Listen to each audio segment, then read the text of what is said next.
Hello guys, nagluto na naman ako guys ng ulam. Hapunan. Chicken. Fried chicken na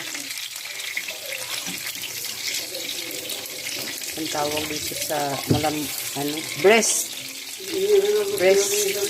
fried chicken.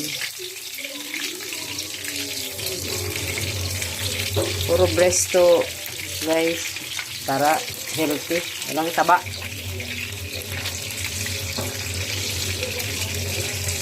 Sarap to guys. Nilamas ko lang siya sa cornstarch guys, asin, bitchin, paminta, then inano ko sa crispy fry at saka cornstarch. Pinagulong ko siya guys. Ayan na siya guys. Thank you guys. Thank you for watching. Bye. God bless everyone.